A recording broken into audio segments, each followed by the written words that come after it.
ए दासी, जरा अपना मुख तो दिखाओ, हम भी तो देखें कि तेरे चेहरे से अहंकार उतरा या नहीं।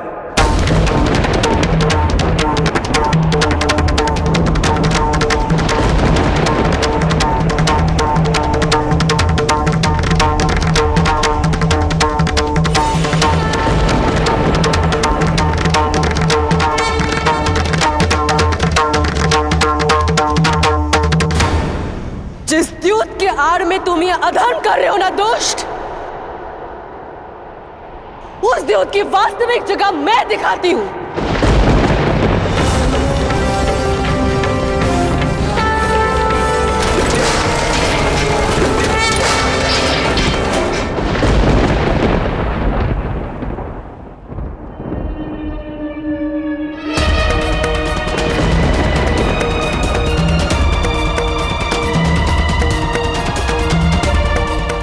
आप में से कोई भी इस दुष्ट को रोक क्यों नहीं रहा है? इस पापी के कृत्य को सब मौन होकर क्यों देख रहे हैं? ये मौन ही इनका भाग्य है। तुम्हारे पांचों पति अब मेरे दास हैं और उन्होंने तुम्हें भी दांव पर लगा दिया और हार गए। और दासी, अपने नए स्वामी की जंगा पर बैठ जा।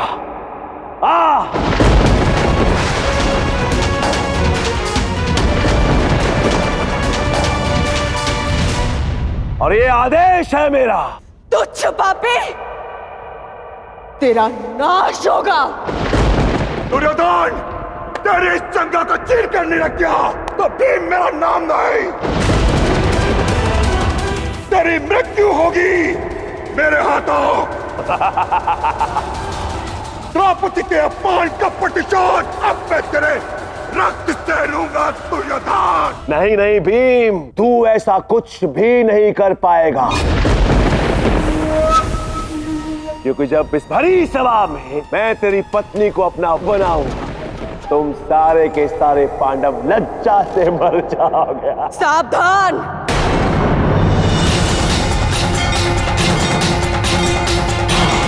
यदि तूने ये चेष्टा भी तो मेरी क्रोधाग्नि हस्तिनापुर की नींव को हिला देगी।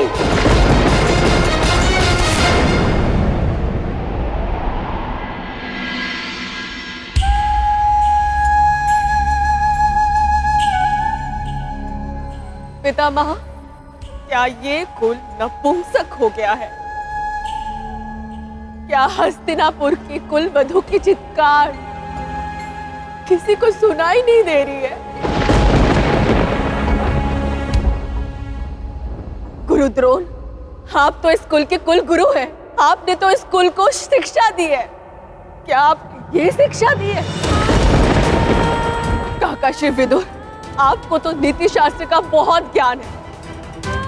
क्या महाराज पांडु के पुत्र वधू की रक्षा करना आपका दायित्व नहीं है?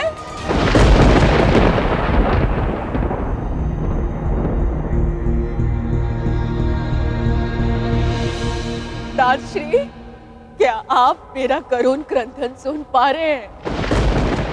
या फिर आप भी अपने पापी पुत्र के मोह में आकर राजधर्म भूल चुके हैं?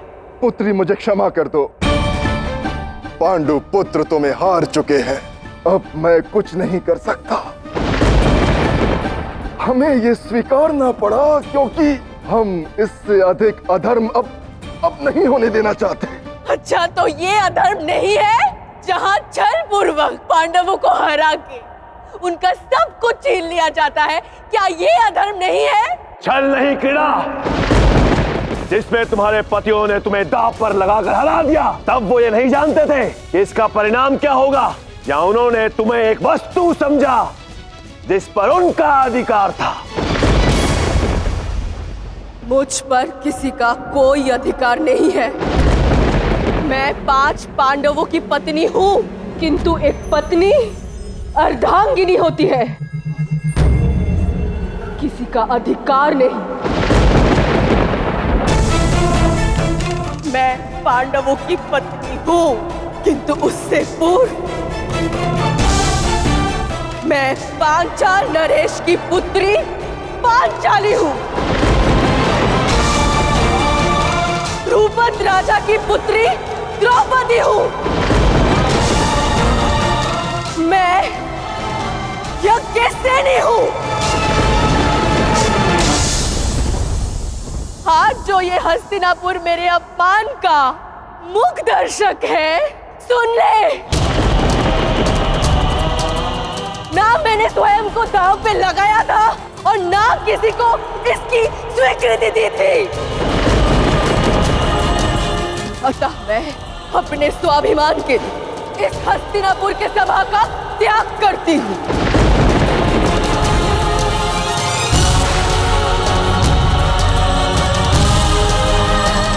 और दुर्योधन, तुम दुष्ट, मुझे ज्ञात है कि तुम किस बात का प्रतिशोध ले रहे हो। अंधे का पुत्र अंधा, नेत्रहीन धृतराष्ट्र के पुत्र दृष्टहीन दुर्योधन। सखा कृष्ण के समझाने पर मैंने तुमसे सच्चे हृदय से क्षमा मांगी थी। जो हुआ उसके लिए मैं आपसे क्षमा मांगती हूँ, किंतु आज मैं जाने से पहले एक बार फिर से कहूं कि अंधे का पुत्र अंधा ही होता है।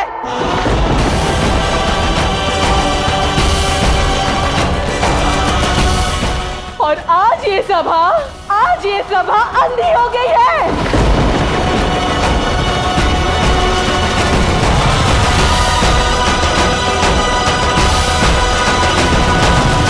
एक दासी का इतना दुस्साहस कि वो अपने स्वामी के सामने इस तरह से बात करे। दुशासन, इस दासी को सबके सामने वस्त्रहीन करो, वस्त्रहीन करो, वस्त्रहीन करो।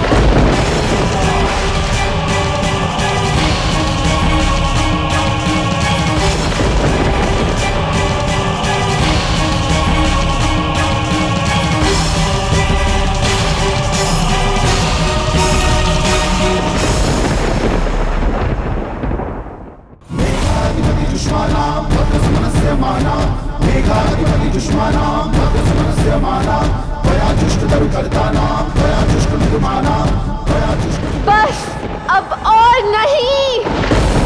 जाओ कृष्ण, इस अन्याय का अंत करो। इन दुष्टों को उनके किए का दंड दो।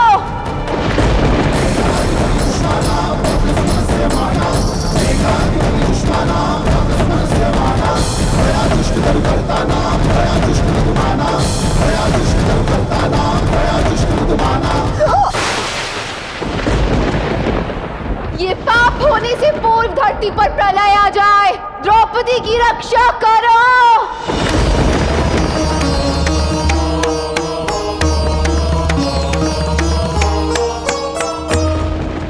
संसार को यही लगेगा कि धृतराष्ट्र अंधे थे, पर सत्य यही है राधा कि यहाँ हर कोई अंधा है। कोई अपने कर्तव्य बोध में अंधा है, कोई अपनी महत्वाकांक्षाओं में अंधा है, कोई वासना में अंधा है, तो कोई लालच में, तो कोई अपने अहंकार में अंधा है। पर सत्य तो यह है राधा कि यहाँ पे हर एक व्यक्ति अंधा है। और यही होता है राधे, जब ये समस्त संसार अंधा होगा, जब ये होगा नारी पर अत्याचार होगा, और जब नारी पर अत्याचार होगा तब केवल होगा महायुद्ध।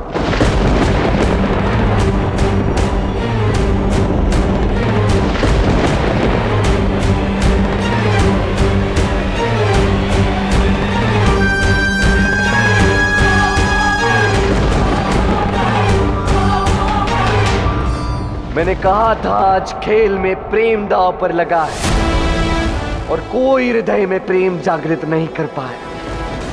प्रेम की हार हुई है और जीत हुई है केवल महायुद्ध की।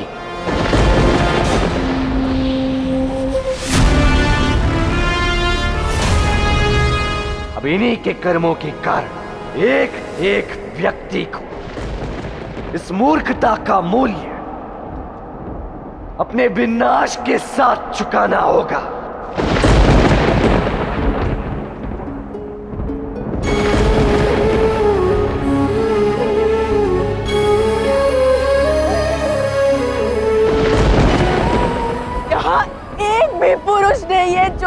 एक स्त्री की रक्षा कर सके।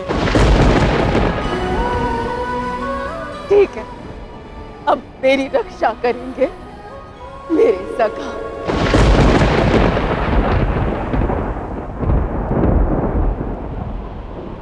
हे कृष्ण, आज यहाँ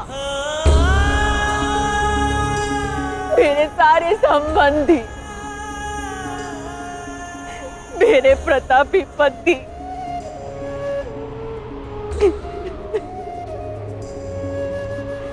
सब असमर्थ हो चुके हैं। आपकी सखी असहाय हो चुकी है कृष्ण। अपनी सखी की लाज रखे, रक्षा करे कृष्ण,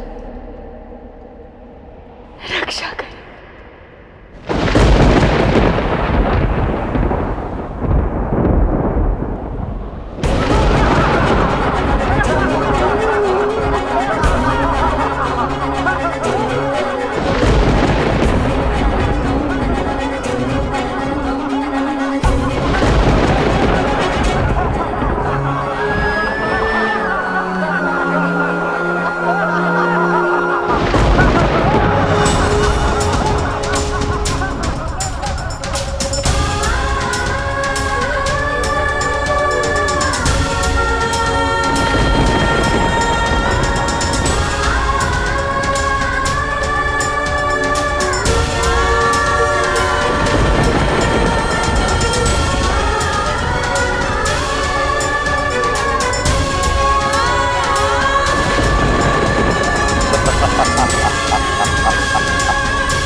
यदा हि धर्मस्य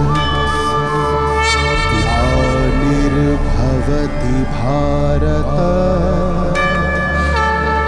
अभ्युत्थानम् अधर्मस्य तदात्मानं सृजाम्यहम्।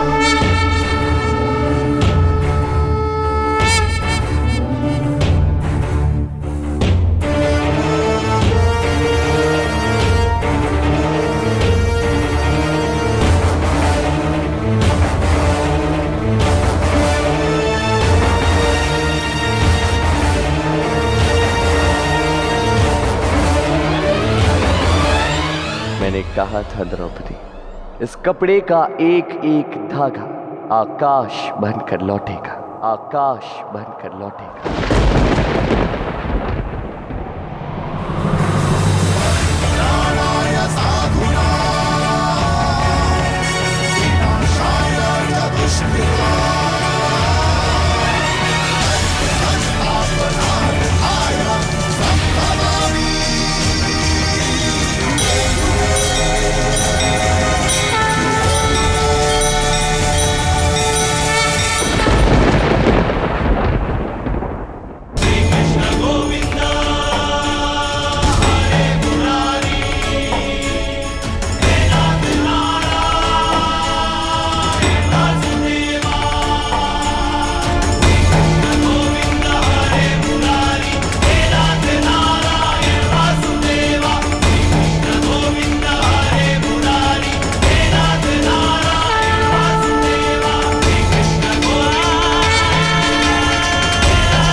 कृष्ण, मैं नेत्रविहीन कृष्ण को कैसे देख पा रहा हूं?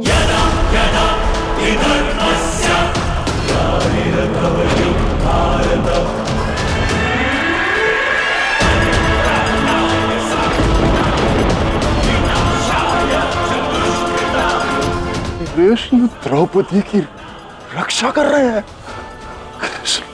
क्योंकि इससे तुम्हें ज्ञात रहे धृतराष्ट्र कि आज तुमने अपने कुल के अंत का प्रारंभ कर दिया है।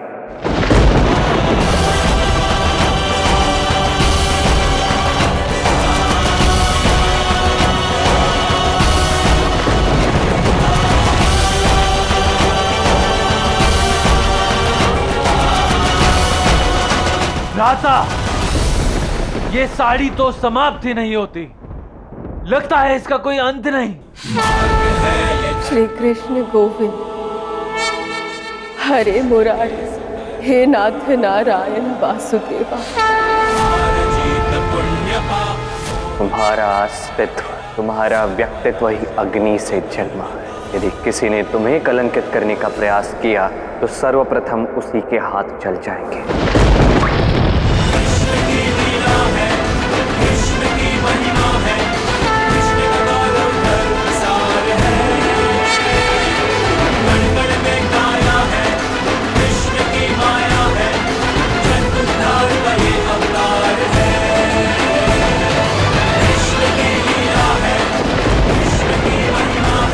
भ्राताश्री, मेरे हाथ जल रहे हैं।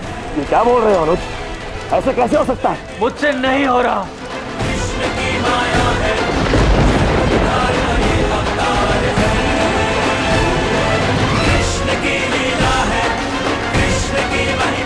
भ्राता, बस और नहीं।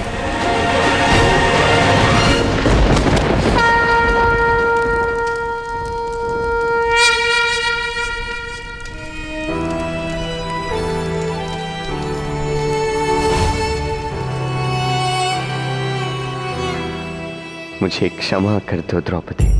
मैं क्षमा चाहता हूं कि जिस पुरुष जाति का निर्माण किया, आज उसी पुरुष जाति ने स्त्री की ये दशा की है। आज धर्म और अधर्म की परिभाषा एक हो चुकी।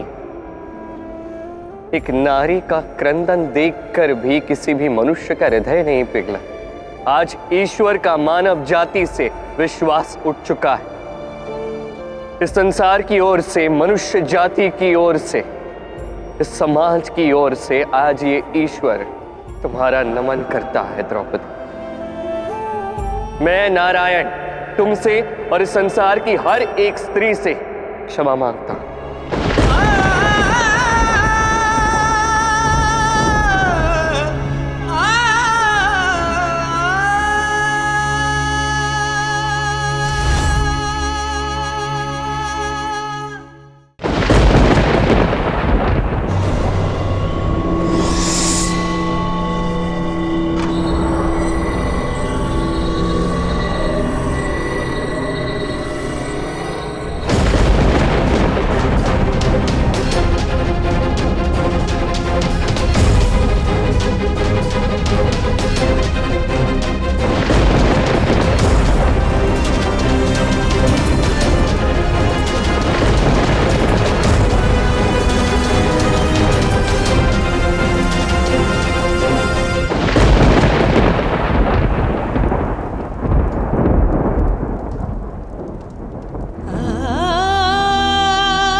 धन्यवाद सखा कृष्ण। कृष्ण, आज तुमने द्रौपदी की ही नहीं, समस्त स्त्री जात की लाज रख ली।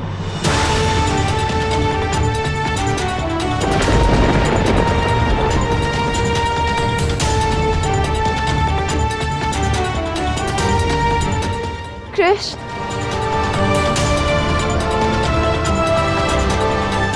तुम्हारा बहुत बहुत धन्यवाद। आज कृष्ण ने सिद्ध कर दिया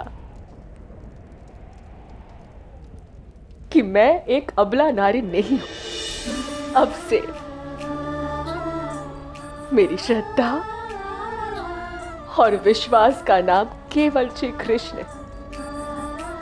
जब मेरे पति, संबंधी कोई मेरे सहायता के लिए नहीं आए, तब श्री कृष्ण ने अपने सखी की लाज बचाई, मुझे संभाला धन्यवाद।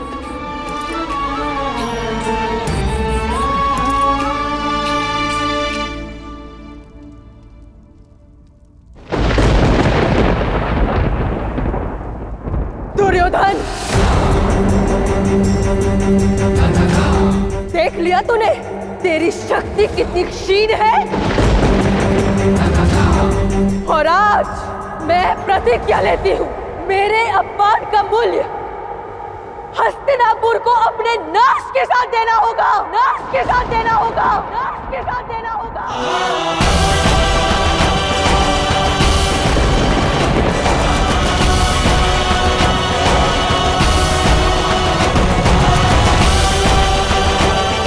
और दुर्योधन, तू और तेरे सब भाइयों ने आज सभा में मुझे नहीं, अपनी मृत्यु को बुलाया है।